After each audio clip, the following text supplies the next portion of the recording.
Om Namo Bhagavate Vasudevaya.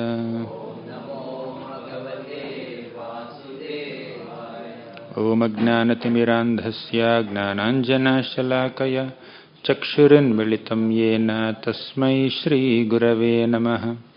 Nama Om Vishnupadaya Krishna Presthaya Bhutale Srimate Bhaktivedanta Swamin Iti Namini. Namaste Saraswati Devi Gauravani Pracharini Nirvishesha Sunyavadi Paschatya Deshatarini. Jai Shri Krishna Chaitanya Prabho Nityananda Shri Advaita Gadadhara Shri Vasadi Gaura Bhakta Vrinda. Hare Krishna Krishna Krishna Hare Hare, Hare Rama Rama Rama Hare Hare. Hare Krishna. My humble obeisances to all the glorious students of Vidyapith. We met, I think, before Kartik Yatra. After Kartik Yatra, this is the first session. I was asked just 2 minutes back, I was asked by Prabhu to speak on surrender to authority. Let's see. First, who is an authority? Then we can decide whether to surrender or not. By default, the spiritual teachers, those who teach us spiritual principles, values, virtues, they by default become the authorities of the entire humanity, not just one individual. So, those who are acharyas, that's why sometimes an acharya is called as Jagat Guru. He is not just Guru of 10 students or 20 students in a classroom. Sometimes a Vaishnava acharya is called Jagat Guru, universal teacher. Because they speak universal principles, they are called Jagat Gurus. And because they represent Krishna, they are humble and transparent representatives of Krishna. Their words are as good as Krishna's words. Therefore, they are the authorities. They are the spiritual authorities. So one who transparently presents Krishna's teachings with a good intention, such a person becomes authority. So a spiritual authority is not just one who has a pure content, but they also have pure intent. Somebody may present pure content in the form of repeating the words of scriptures, but the intention is little different. If their intention behind their presentation of scriptural principles is selfish, is motivated, is just to gain influence over people, or if it is to gain name, fame, prestige, popularity, fan following, authority over people, he is not an authority. If your desire is to gain authority and influence over people, you cannot be an authority. Even if you happen to be an authority officially, you cannot be in an authoritative position for a longer time. People respect you because you're in that post. So, as a formality, they give you respect, but at heart, they can't accept you as an authority. Right? So, a real authority is one who is accepted by common people or anybody in a heartfelt manner, enthusiastically, voluntarily. They see this person's purity of intent, purity of character, purity of motives, and purity of teachings. Then they automatically accept you as an authority. They quote you as an authority. Even if there is no connection, there is no communication, there is no relation, one-to-one, face-to-face, still, such pure people are quoted as authorities because of their purity of thought, purity of character, purity of intent, purity of purpose. And their alignment with Krishna. So they are our ultimate authorities, right? So in short, a spiritual authority is one who represents Krishna, who repeats Krishna's teachings, and who genuinely and transparently disseminates those teachings with a pure intention, basically compassion. For the welfare of entire humanity, they start sharing the scriptural wisdom. Such people are authorities, spiritual authorities. They are universal authorities. They are Jagat Guru. They speak universal principles. Now, apart from that, spiritual authorities, we have other set of authorities also. Managerial authorities, administrative authorities. They are also authorities, by the way. But their authority has a beginning, has an end. One cannot be manager of a department or an organization or a institute forever. They take up that charge at one point of time. After some time, they'll give it up. Even if they manage to hold on to that position till the fag end of their lives, once they leave the body, they are no longer authority.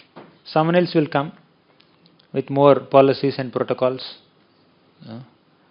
and they change the systems. They have their own ways of administering things and governing things, right? Authority changes.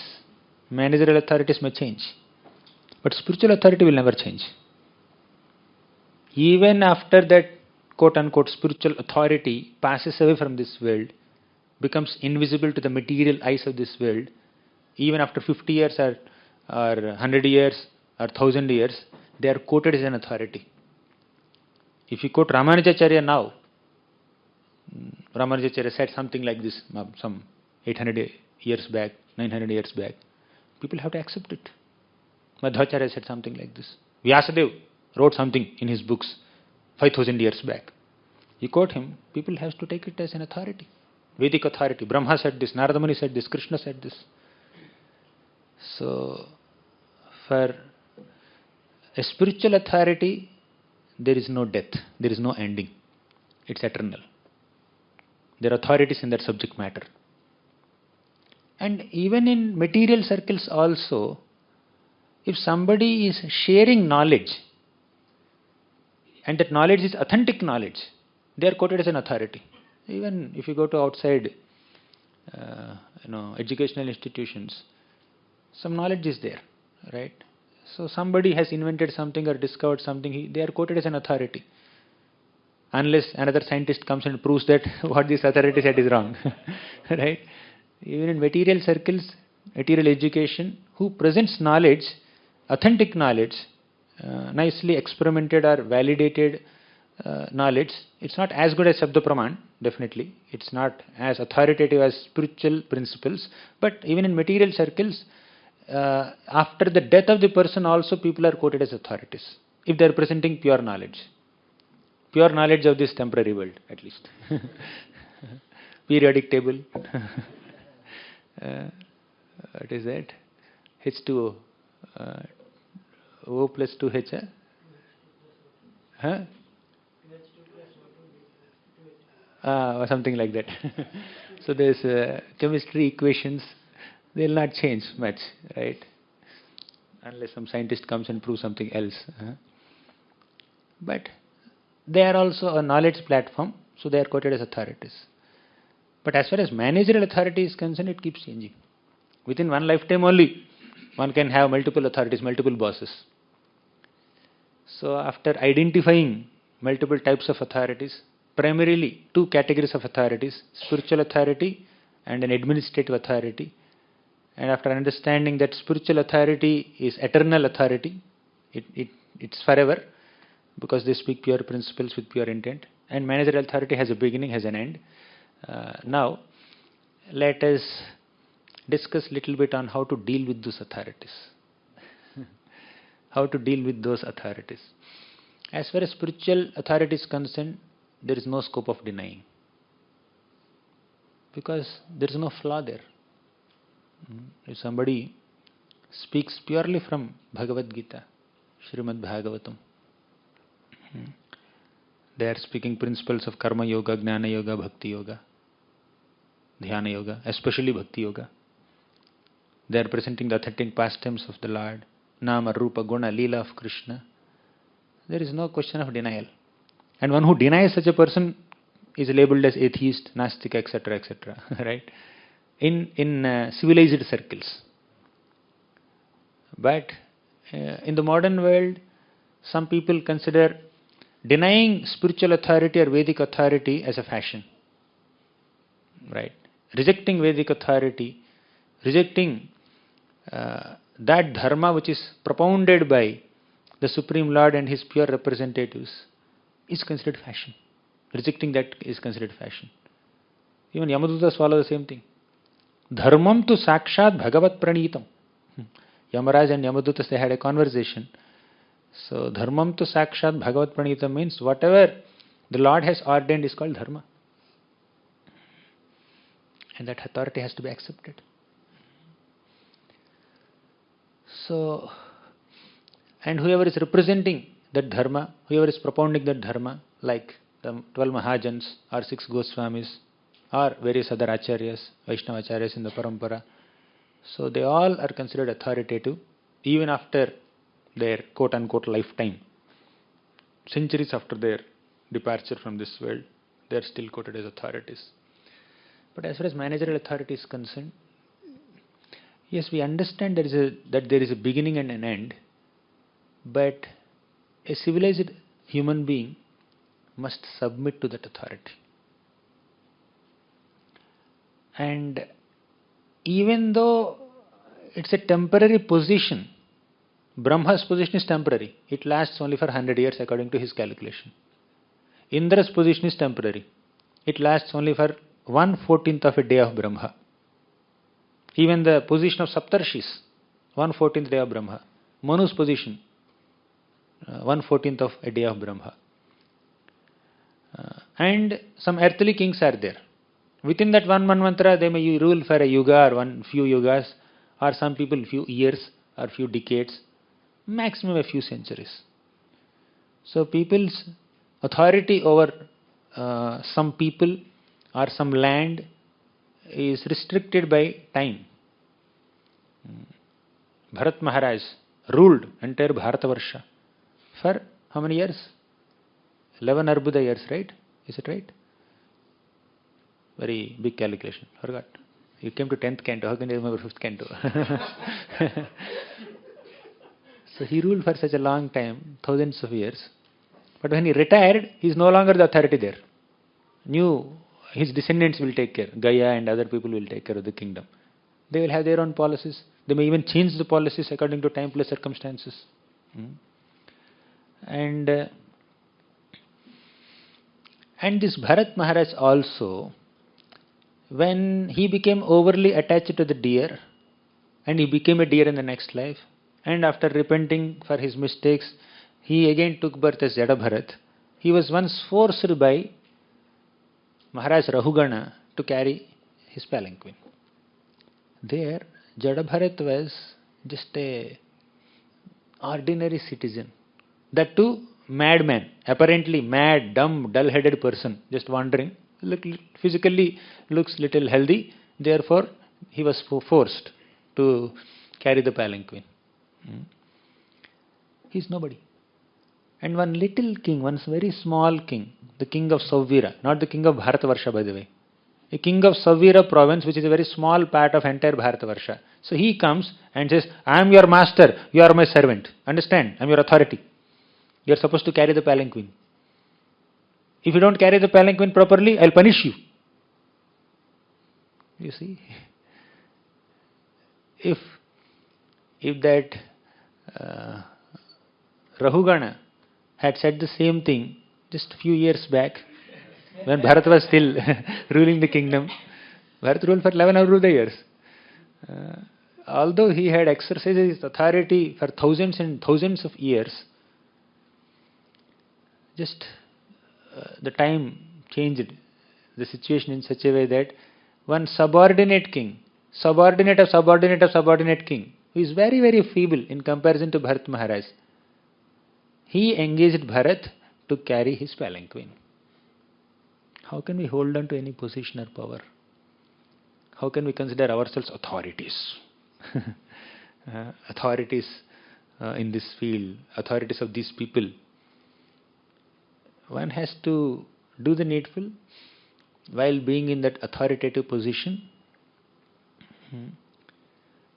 That is a responsibility as a representative of the Lord, as a representative of the Parampara.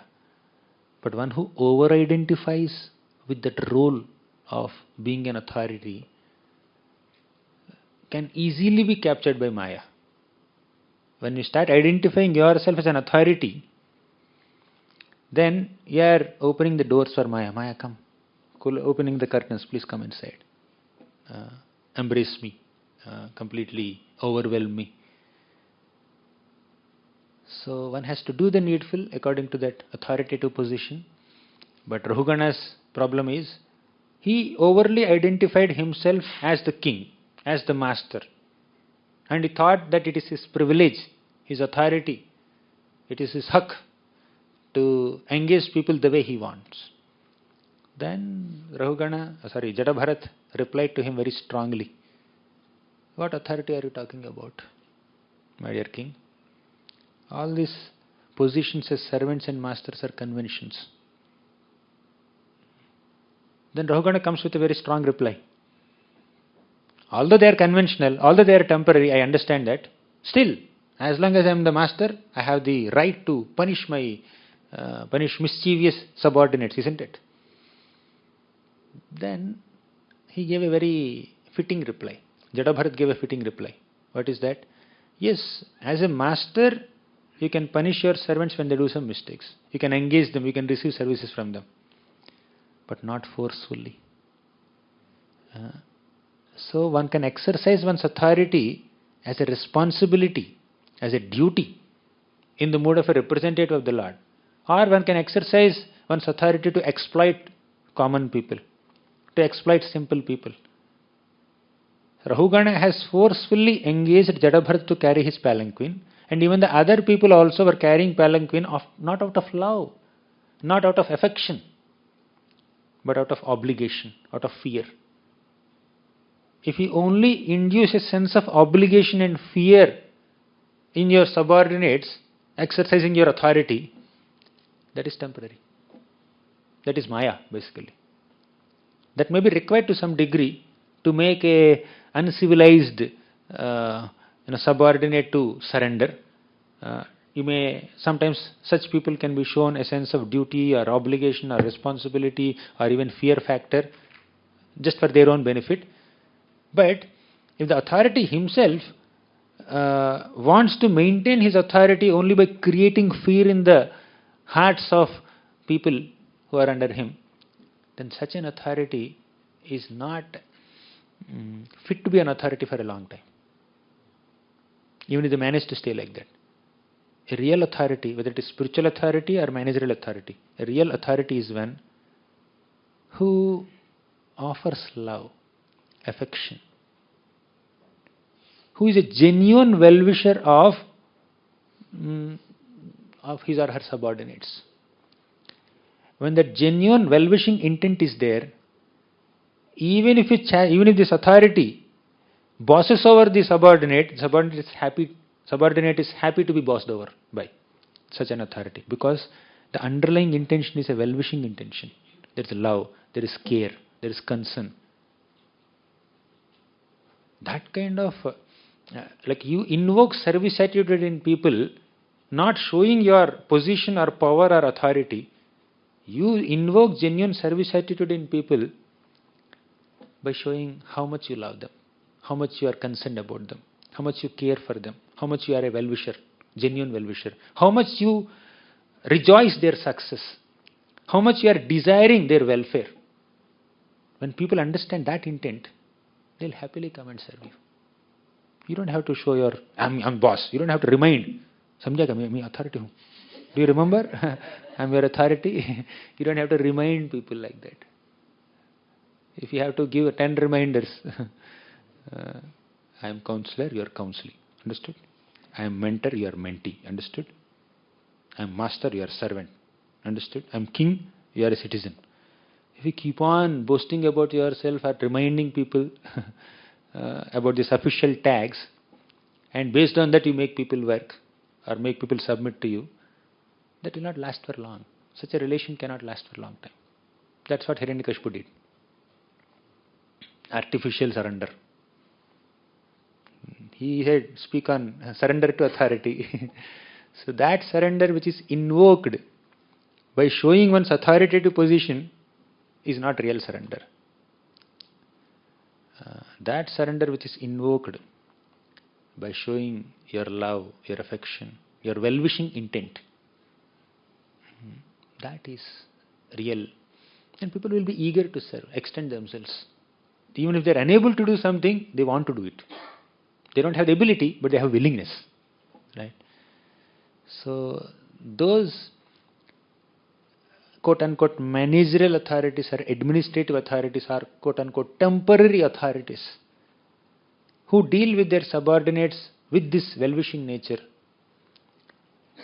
are accepted as authorities even though they are not in an authoritative position. Even if they resign that post or retire from that post or released from that post, whatever it is, people will continue to go to them, respect them, offer them love and affection. But as soon as you lost the post, people will not even look at you. Means they are offering respect to the post, not you, not the person. Right? So, who is a real authority? One who invokes trust and faith in the subordinates. One who gains that goodwill. One who earns that trust and faith and affection from people. Such people are long-lasting authorities. Whole life they are accepted as authorities. Even after their departure, they are remembered as authorities. Arey, Raja matlab aisa hona chahiye. Rama Rajya, Yudhishthira Maharaja's kingdom. Pitrivat Ranjayan Prajaha, like a Pita.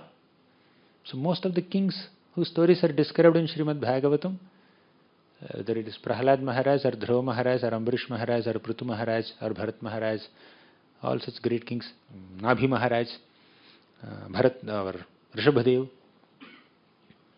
all of their administrative qualities are described, fine.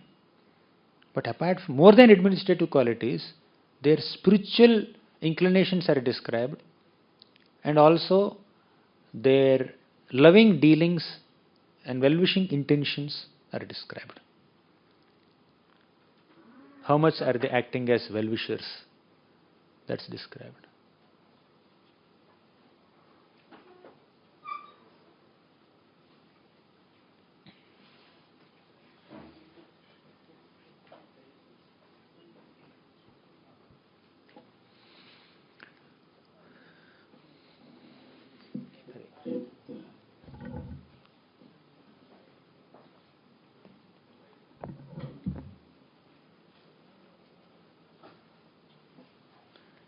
Apipalad Dharmaraja.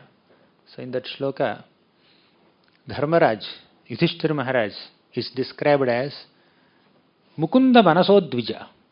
His mind is totally absorbed in Mukunda. Mukunda Manasodvija.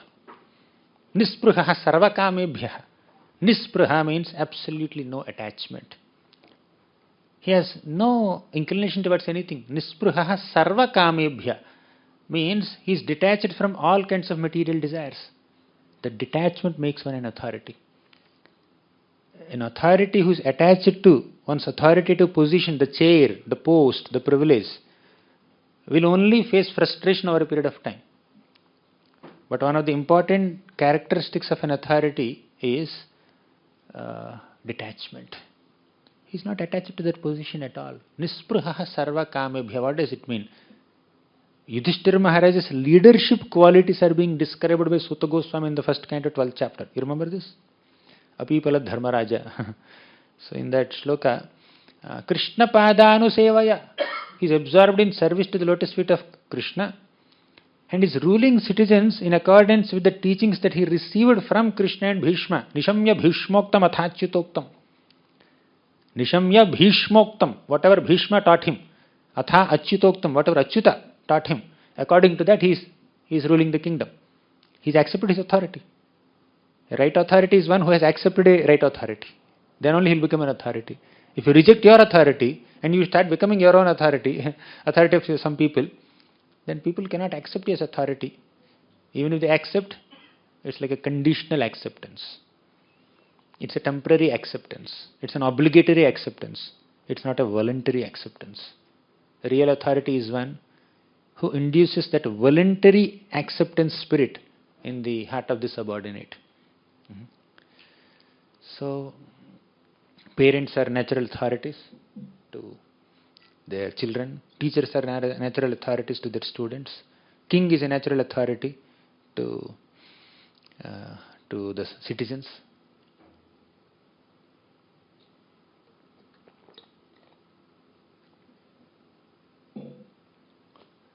And the Supreme Lord is the ultimate authority of all living beings.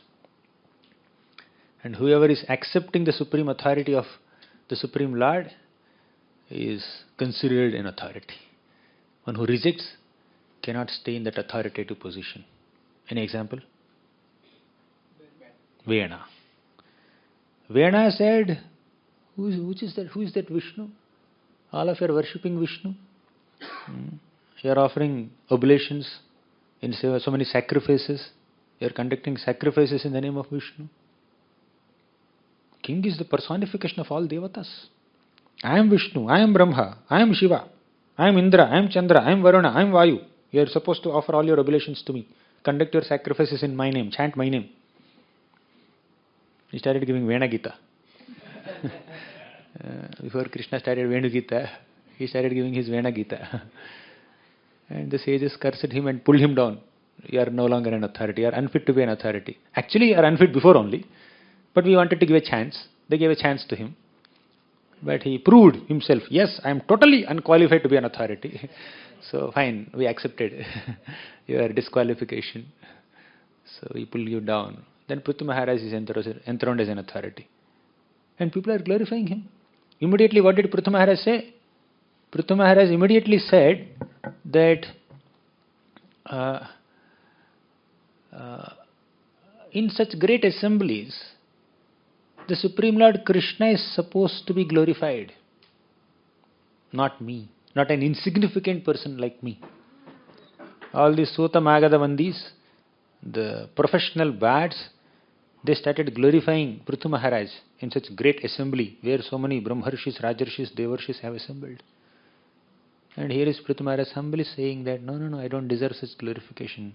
My dear citizens, my dear sages and bards, singers, actors, dancers, please don't glorify me. Glorify Krishna. Glorify the Supreme Lord. And his humility invoked more love and affection in them, and they started glorifying him for one full chapter. Already half chapter they glorified. He said, no, enough. Bas. And because of his humility, he is glorified for one more chapter. Right? And we are glorifying him till now. Although so many manvantras passed. Not just years or months. Manvantras passed, we are still glorifying him. No GBC college leadership sessions are complete without a mention of Prithu Maharaj. I have been seeing in last several years. Prithu Maharaj is seen as an ideal leader, and many leadership sutras are derived from his pastimes. Prithu Maharaj, Yudhishthira Maharaj, Parikshit Maharaj, prominently Prithu Maharaj. At least one Bhagavatam class in that session, in that period, will be on Prithu Maharaj's story. And sometimes multiple classes are on Prithu Maharaj's story only. Last year you covered it. Again, leadership means Prithu Maharaj. Because of his humility. Not only his ability, but his humility. Ability is required. For an authority, capacity is required, ability, expertise, all these are required. But apart from all this, some modesty, some humility, and submissiveness towards the Supreme Lord Krishna, ultimately. Respect towards Brahmanas, sages, advisors. That's a crucial quality for an authority. Okay, we discussed a little bit about authority, right? Spiritual authority, managerial authority, temporary, permanent, all this. Now, if you are a subordinate, how can you be submissive to authority? When can you follow authority? When can you reject an authority? There are various examples of how people dealt with authorities in the past. In our scriptures, Ramayana, Mahabharata, and Srimad Bhagavatam, we see examples of so many exalted devotees who exhibited so much submissiveness to their authorities, even when the authorities are expecting them to do things that are not very reasonable, things that are not very practical. So the Lord's authority is accepted by so many devotees. That is very clear. Brahma, Narada Muni, and many people. So there is no ambiguity. We'll not spend so much time on that. Maybe next week we can discuss more. But here, let me just recollect a few examples. Lord Ramachandra accepted Dasharatha Maharaj as an authority, isn't it? Although sending Ram to the forest for 14 years is not appropriate. It's not a reasonable decision. It's all because of one woman's greed instigated by another woman's envy. Manthara polluted the mind of Kaikeyi, and somehow Kaikeyi asked two boons from Yudhishthira Maharaj, from Dasharatha Maharaj, and Dasharatha was obliged. He was not willing, but he cannot say no also, and Ram was sent to forest. Totally inappropriate. And many people were chastising, but she was very firm. From one perspective, of course, all this is a plan of the Lord. Unless Kaikeyi asks those two boons, unless Lord Ramachandra goes to the forest, how will he do Dushta Samhar? And also, in Ayodhya, there is so much of, so many people are around. Ram was not getting sufficient seclusion to spend time with Sita Devi. So Vanavas gives him an opportunity. At least for 13 years he had spent time with Mother Sita in seclusion.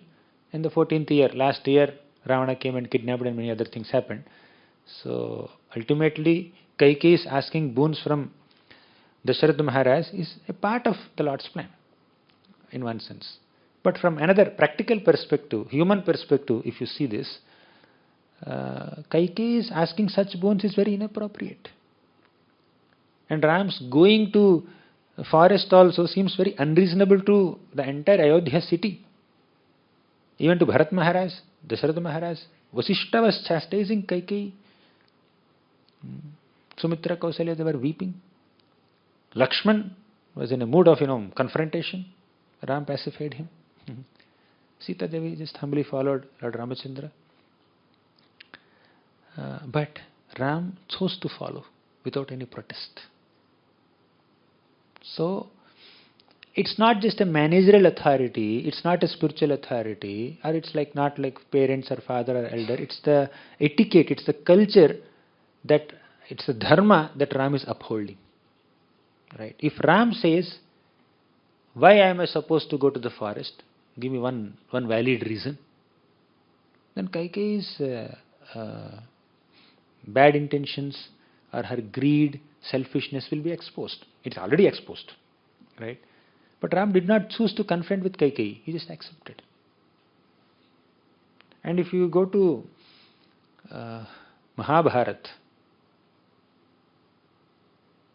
Yudhishthira Maharaj established this wonderful Indraprastha kingdom with the help of his brothers, Bhim, Arjun, Nakul, Sahadev. Then all the citizens of Indraprastha, they were very happy, very prosperous, absolutely no problems for them. They're happy, they're flourishing under the rule of Pandavas. And whenever there was not much administrative load, the Pandavas are sitting with Brahmanas and hearing Harikatha from them. Some spiritual principles. constant discussion is going on. They are not too caught up in managerial problems, because when people are spiritually satisfied, when people are spiritually nourished, management reduces. When does management increase? When people are not sufficiently cooperative, extending themselves, they're not doing their duty, then all these managerial problems will increase, right? When people are spiritually nourished, and when they're upholding moral, ethical principles nicely, then management reduces. The amount of management will naturally be less. So Pandavas did not have much management also to do, because all of them are satisfied. They're happily discussing spiritual principles with Brahmanas. Suddenly, Vidura comes there. Vidura comes and he is nicely received by Pandavas. They're very happy seeing Vidura. But Vidura seems very disturbed, very morose, sad. Yudhishthira Maharaj asked, "What happened? Why are you looking so bad, so sad?" Then Vidura said, "Unfortunately, I had to invite you to Hastinapur." Why is it unfortunate? You have such a great Mayasabha assembly hall. Dhritarashtra also created a big assembly hall. Duryodhana, Dhritarashtra, jo bhi hai. And they're inviting you to see that hall.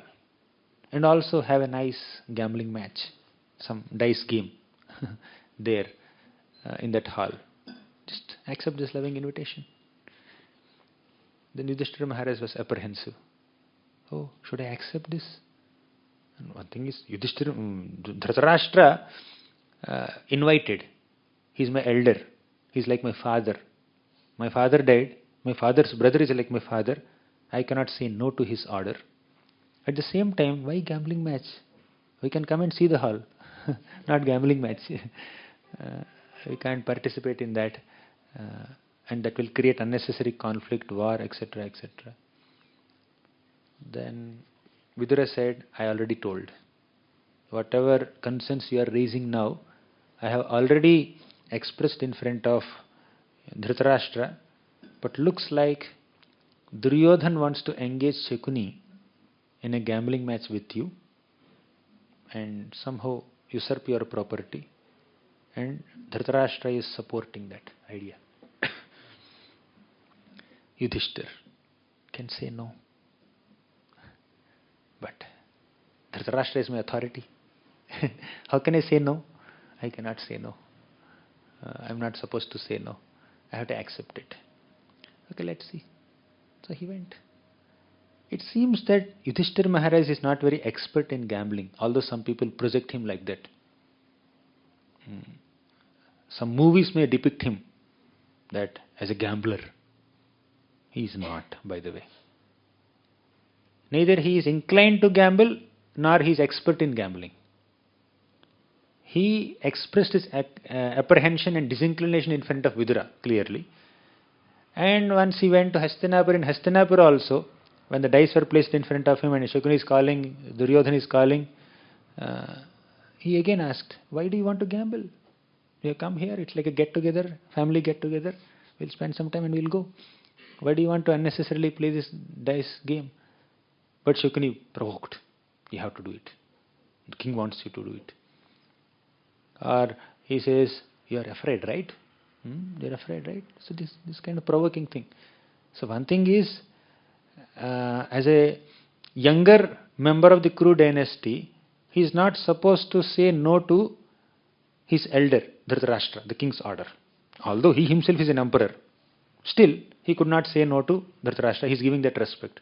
Second, as a Kshatriya, he cannot say no to a challenge. So he was strict.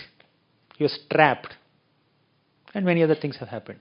But here the point is submissiveness to authority. Despite knowing that what they are doing is inappropriate. This has been a part of our culture. Sometimes when you read that Ramayana section or Mahabharata section, your blood may boil. Well, what is this happening? It's very common sense. He should have rejected. then entire Mahabharat war will not happen, then this Draupadi's Vastraharan will not happen. But why Yudhishthira Maharaj accepted? Whole blame comes on him. But under what circumstances did he accept it? Submissiveness to authority. Under what circumstances Ram went to Vanavas, although it doesn't make much sense. Because Dasharatha Maharaj has given a promise to Kaikeyi. So the Supreme Lord and his devotees have surrendered or submitted to the desires of their authorities, even though they are not very reasonable sometimes. Sometimes some authorities are very reasonable, and following them will uplift our consciousness. So that's amazing. Sandipadma is an authority, and Krishna and Balram followed his instructions, and they learned 64 arts in 64 days. Vishwamitra is an authority. He is instructing Ram, kill that Tataki. Ram initially hesitated a little bit, but he just followed. Then it's all good. So there were examples of good authorities giving sensible instructions to their subordinates, and subordinates nicely followed and set a good example. But there are several other instances also, even when the authority is giving a very unpalatable, impractical, unreasonable, very difficult instruction to execute, still they are submitting and consciously entering troubles. Ram consciously entered forests just to follow Dasharatha Maharaj's promise. Yudhishthira Maharaj consciously gambled and lost everything. It's very clear that Shakuni is cheating. Yudhishthira Maharaj even said that if Shakuni is not a right match for me, Yudhishthira is an emperor, Shakuni is just a prince of Gandhar, which is insignificant compared to the prosperous Indraprastha kingdom. So when this match has to happen, it has to happen only between equals. So Yudhishthira Maharaj wanted to avoid that. Then Duryodhan, fine, he may be a match to Yudhishthira. But Yudhishthira says, will Duryodhan play? No, Duryodhan said, he will play on my behalf. Yudhishthira Maharaj again said, how can he play on your behalf? Nowhere, it's against the rules. Then Duryodhan takes to tricks. He says that you are afraid. If you are scared, okay, no problem. If you can't accept this challenge, no problem. You don't have to play. And if you provoke a Kshatriya like that, you are not accepting challenge because you are scared, you are afraid, then people will naturally take it. And every time when he is saying no and trying to avoid this gambling match, he is looking at elders, Bhishma, Drona, Yudhishthira, Dhritarashtra. They are always silent. He was expecting, let them speak something, give some advice, but they are silently watching. All this is match fixing, just to trap Yudhishthira Maharaj. So, anyways, here he respected the elders. Because of obligation to Dhritarashtra. Vidura never kept silent. Vidura protested. Vidura is representing the emotions of Bhishma also. But Vidura's words are not taken seriously. He is always silent. Who is that? Dhritarashtra is always silent. He nods his head when Dhritarashtra says something. He is silent when Vidura says something. That is his style. Some authorities are like that. Some authorities are like that. At least he can't see. Some authorities, although they can see, they are silent. They can't address things. Anyways, the principle here is Yudhishthira Maharaj chose to respect his elders. If he chose to protest, people will not protest him. But still, he chose to uphold Dharma and submit to so-called authority there.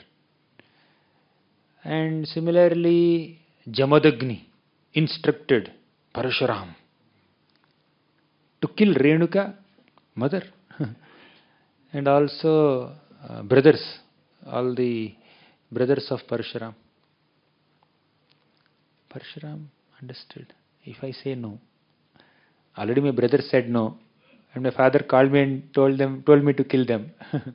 If I say no, I don't know whom he will call to kill me, or he himself may kill also. Let me submit to authority, surrender to authority. Father, authority, Guru. He killed. It seems very, very scary. I removed this story from Bhagavatam tales. I was a little scared how much children can understand this. Even it's difficult for us also to digest. Very difficult. But Parashuram, being the Supreme Lord himself, an avatar of the Lord, he could understand. If I say no, he will be agitated. If I say yes, he will be pleased. When he is pleased, I can ask a boon. What is that boon? To revive my mother and all the brothers whom I have killed. You see? So he used his smartness. Sometimes it is not possible also to use all the smart techniques. When they say means you have to follow like that. So now when the authority is reasonable, following such an authority is glorious. And even when the authority is not reasonable, and some people followed such an authority and set an example, although they went into so many difficulties and other people who are connected to them also had to face some difficulties, but they upheld that dharma. Some shows like that. For example, Nimi Maharaj. I will give an example of someone who denied authority, who rejected such an authority. Nimi Maharaj, he was conducting a sacrifice. His authority, Guru, Vasishta Muni. Nimi Maharaj asked Vasishta Muni, can you please conduct this sacrifice? Can you please be my priest? Then he said, yes, of course, why not? But wait, I have to conduct a sacrifice of Indra. I'll complete that sacrifice and then come to you and conduct your sacrifice. Just wait till then. Nimi Maharaj thought, why should I wait till then? Is he the only Purohit on the planet? I can find another priest and then do it. He did it. He did the sacrifice. Meanwhile, Vasishta Muni completed Indra's sacrifice and then came here. And he saw that Nimi Maharaj already did this sacrifice with another priest. I said, I told you to wait. Why did you not wait? I curse you. May your body fall. I curse you to die. See? Why Vasishta is behaving like this? Because he wanted the remuneration, dakshina from Indra also, from Nimi also. That's the only reason he told to wait. So when you are not available for some service, you allow someone else to do it, na? You say, you don't do it, I will only do it. You are not available, wait, na? World will not end. Wait till tomorrow. So sometimes people out of their greed to be in limelight, to be in that prominent position, to do it themselves, even if there are other qualified people, they expect subordinates to wait. That is the example of Vasishta Muni. Nimi Maharaj did not follow, but he lost his body. Other things happened. You read the 9th canto for more story. I'm just narrating only that part of the story that's required for our context. Kalmashapada, many other people are there who rejected unreasonable advices given.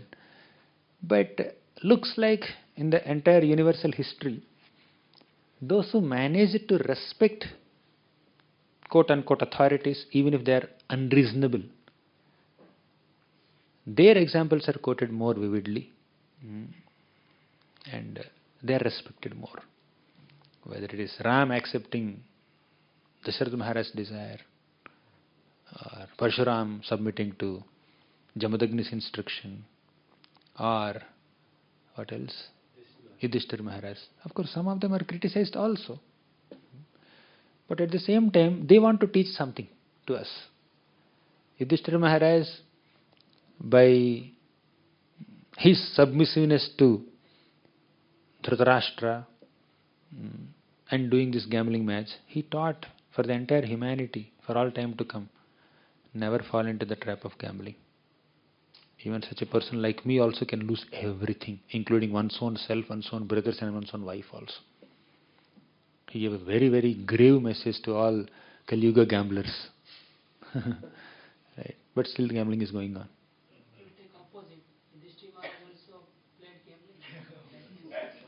He is our Mahajan in this area. He never spoke a lie. No, that we don't follow. We follow this. And so many ads come, right? In YouTube there are some ads. You do this gambling, that gambling, online gambling, something. Anyways, so these are some aspects of following authorities. Now, what if somebody chooses to uphold dharma, uphold values, virtues, and show culture and etiquette towards elders or brahmanas or guests or kings or those who are in that authoritative position? What is the glory of respecting them? The answer is, Krishna is looking at you. What is your intention? You don't want to disrespect somebody, disrespect an elder. Therefore, you are entering this, you are doing this. Although your intelligence says it is not very appropriate, but because he expected me to do it, let me do it. You just valued that principle of respecting an elder, respecting a king, respecting a sage, respecting a guest, respecting a brahmana. You upheld that principle over your logic and reasoning.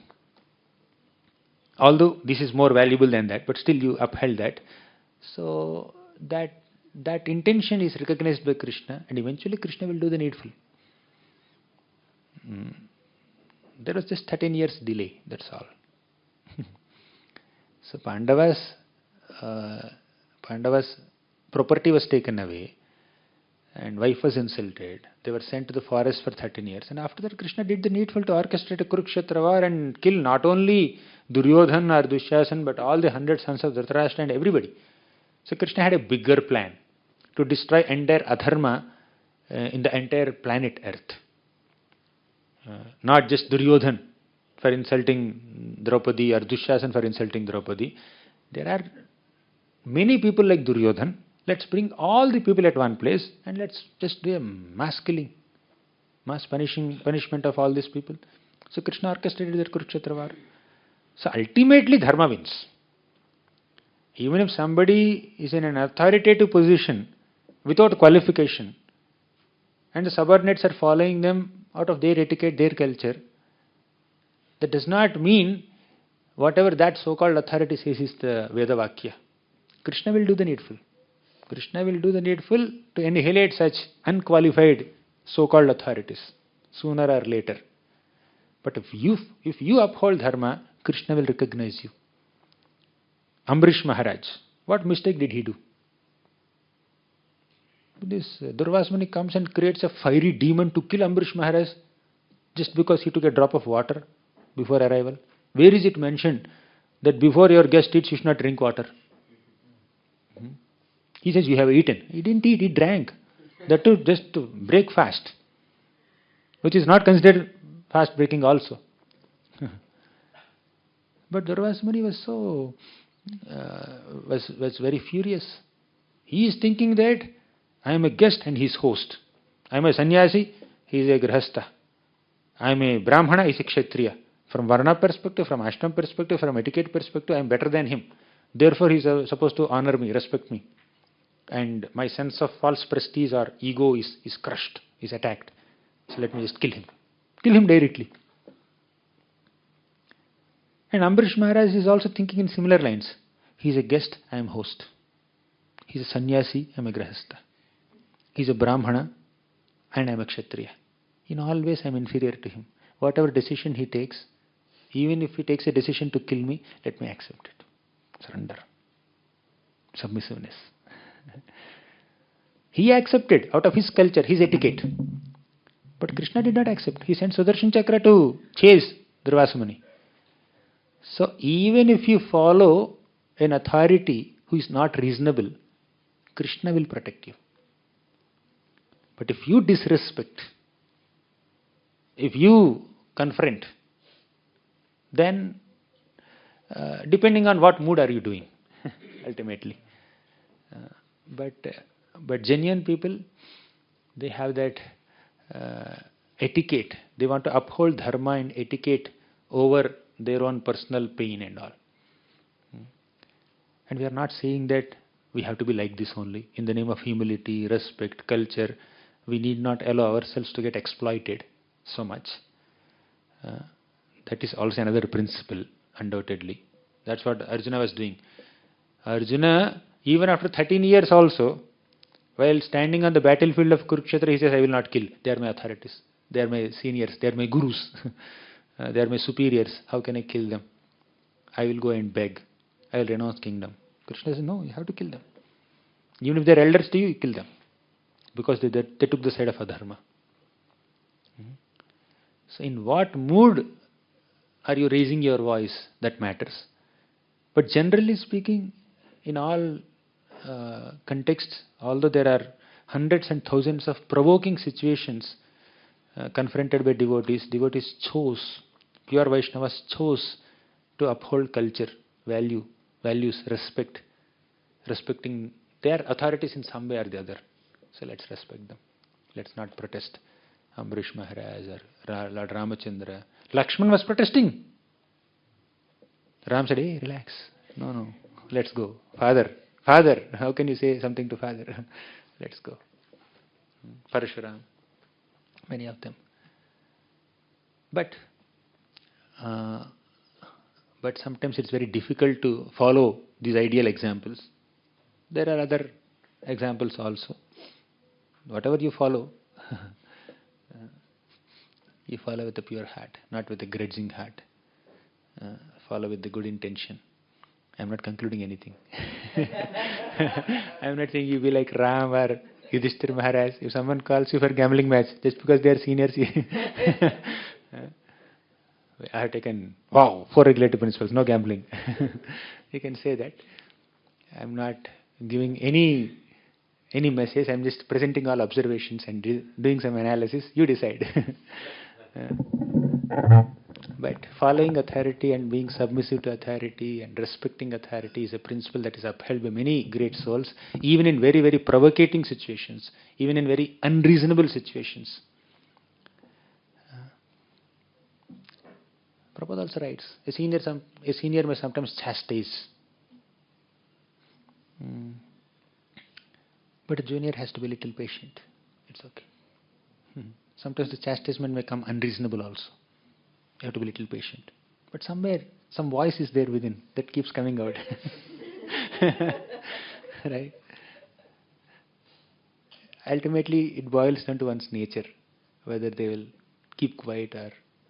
But there are examples of those who have actually tolerated it. Those who actually tolerated it, although they are being provoked multiple times. But one who happens to tolerate, just to uphold dharma, they are never losers. Initially they may lose something, like Yudhishthira lost his kingdom, Ram lost his kingdom, Parashuram lost his mother and brothers. Initially they may seem losers, but sooner or later Krishna will protect them. Right? For those who confront, what will happen, it again depends on their intentions, and Krishna will come and support them also in a different way. But in all the examples that we have just seen, Krishna ultimately helped these people, affected parties. Whether it is Pandavas or any other, Amrish Maharaj, anyone. So Krishna ultimately helped them. Because they upheld virtues, dharma, etiquette. Okay, Prabhu, you want to say something?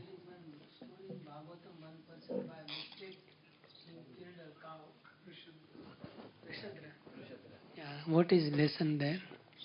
Prashadra killed a cow by mistake, then his guru cursed him to become a Shudra. To become a Shudra. Acha. 9th canto. Then he performed austerity something, and Prashadra was a cowherd man. Although he was a prince, he was taking care of cows. One night, one tiger came to the Goshala to kill the cows. And Prashadra wanted to kill the tiger, but by mistake he killed the cow. And the tiger's ear was hurt. He started bleeding and the tiger ran away. But later Prashadra realized that I killed a cow, unintentionally. And this news came to Vasishta. And Vasishta cursed Prashadra, for the sin of killing a cow, I curse you to become a Shudra in your next life. Then Prashadra did not go and protest. Prishadhara did not confront with Vasishta. He just accepted the curse. And he just absorbed himself in Sravanam, Kirtanam and Bhakti. In the next life, he did not become a Shudra. He did not have a next life only. He went back to Godhead. So Bhakti can eliminate your karma also. Even if somebody has received some curses or according to one's karma, one has to undergo some difficulties. Still, if one sincerely practices pure bhakti, one will transcend all this.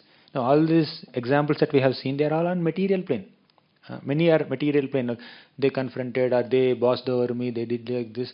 But ultimately, upholding spiritual principles, upholding one surrender to Krishna, if somebody takes some decisions, then even Yudhishthira Maharaj, when he was gambling also, when he was taking Nakul, Sahadev, Bhima, every time he was thinking, Krishna is there. Krishna is the Supreme Personality of Godhead. Maybe I must continue this dice game, and maybe in the next round I may regain all the wealth that I have lost by staking my brother, by staking myself. With that hope, with that remembrance of Krishna, with that expectation that Krishna expects me to continue the match so that he may just give me. If I don't play, if I don't continue the game, where is opportunity for Krishna to give me back all the wealth? So let me just do one more round. So with the dependence on Krishna, is doing it. Right?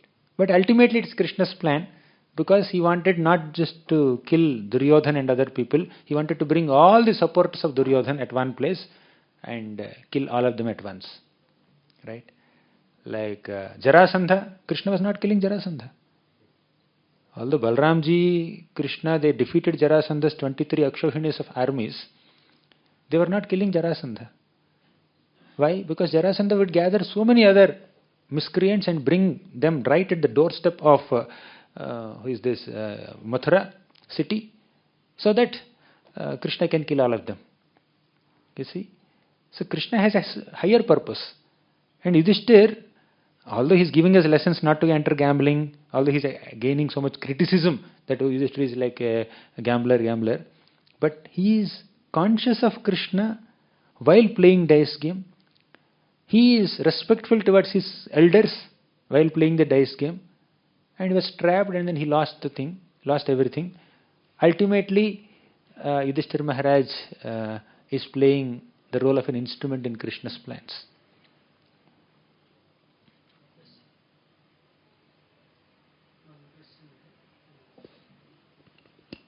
One question is that in this case, Yudhishthira Maharaj and Lord Ramchandra, we see that by following their unreasonable authority, his material life was disturbed. But in our case, if we follow certain authority and if we think that by following that my spiritual life might be affected. Spiritual life is disturbed, okay. May be affected by following certain rules or certain orders. So because their spiritual life was not getting disturbed, their material life was getting disturbed. This is my assumption. You can clarify that. So what? Yeah. Whether it's your material life or spiritual life or health or any other aspect of your life, it is getting disturbed, you can always express. Yudhishthira Maharaj expressed. Multiple times he expressed. He already expressed his concern to Vidura in Indraprastha itself. When he came to Hastinapur, there also he expressed his concern to Shakuni, Duryodhan, in front of Bhishma, Drona, Karna, Dhritarashtra, all of them. But elders were silent. And the younger ones, like Shakuni and Duryodhan, are provoking him.